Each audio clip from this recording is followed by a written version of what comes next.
166 days in space, and now he's back. NASA astronaut and Air Force Colonel Mike Hopkins, adapting to Earth after more than 5 months in space. Colonel, thanks so much for being here with us today. Well, thanks for talking with me. It's great to be here. Hey, well, you had 5.5 months in space.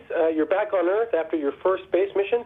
How are things going? How's that adaptation back to, Earth gravity going for you? Yeah, I think it's going pretty well. It's interesting. On one hand, it's hard to believe that I'm actually sitting here down in a 1G environment, and on the other hand, it's hard to believe that I was actually up in space. But overall, the return has gone pretty smooth. I feel good, and I'm very quickly getting readapted and readjusted and reintegrated with my family. Now, when you landed, you had kind of a brisk reintroduction to life on Earth. We saw all of those pictures of how cold and how snowy it was. I'm wondering what your impression was after, months in a closed environment. You see some weather. Yeah, actually, it felt fantastic. Typically the suits that we're wearing, you can get kind of hot in them anyway, and so the cool air was actually quite refreshing. And I have to tell a little bit of a story of just the other day, last weekend. I was standing out behind on my patio, and it was raining. And I was just standing there with the rain coming down on my face, and it absolutely felt wonderful. So there's certain things like that you do miss, little things that it's great to be back in this environment and get to feel some of those elements. Now, you were in space for 5.5 months. We saw some amazing photos that you took. There was one selfie, I think, that really stood out to me. I'm wondering, was there a view that you haven't been able to shake? And how important was it to really share that through your Astro Illini Twitter feed? Yeah, Tariq, there are so many views that I just absolutely enjoyed while I was up there. It's hard to pick just one. Early on in the mission, we had this incredible opportunity to see a test missile launch over Russia, and this cloud that formed up in space, which was, it was just amazing to see. And then just the different views that you see over Earth were absolutely incredible. I didn't see a piece of the Earth that I didn't think was very photogenic and lended itself to a great picture. And so from the deserts to the mountains to the oceans to the cities to the farmlands, it was just absolutely wonderful, and I enjoyed taking pictures of all of it. Now, I'm assuming that during your time in space, you did get the chance to see your hometown. I'm wondering what that was like to see it for the first time, from a place off the planet. Yeah, it was interesting.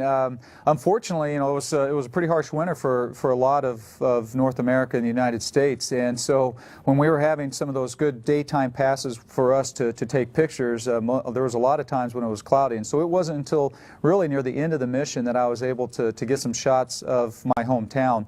And those are quite interesting because as you're looking through the lens, it's very hard to pick out the details as you're snapping the shots, and oftentimes it's not until afterwards when you're looking at the images on your computer that you can really kind of zoom in and pick out the details. But it is very neat. It's very neat to take those shots, and then it's really fun to be able to send those out to people and share that with them.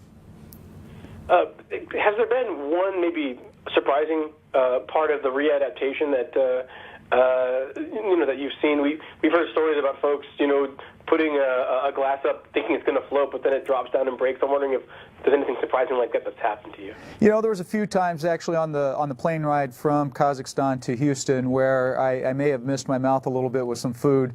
And some of the other things I was a little bit surprised because I just didn't know what it was going to be like for me, because oftentimes everybody's a little bit different in how they adapt to the 1G environment. And so, for me, the vestibular, the ear, inner ear, and how it reacts, there was times when, particularly in pitching motions, just leaning over a sink and trying to wash my face to shave or something like that, and I would feel like I was just going to continue and pitch right into, face plant into the faucet. So some things like that was a little bit surprising, but after 24, 48 hours, that seemed to get much better. Now, you were captain of the Illini football team in university. You had the Train Like an Astronaut program as you got ready for your mission and when you were in space. How did that sports training really pay off? And I'm wondering how you thought of the Olympics, if you had any ad hoc ones on the station. Yeah, well, first, we didn't have any ad hoc Olympics on there, though we were all very interested in the outcomes, and And so we enjoyed watching them when we could. As far as the working out on station and my background, I think it helped quite a bit. I did spend a lot of time working out, and both on the ARAD and on the aerobic machines that we have, the treadmill and the bike.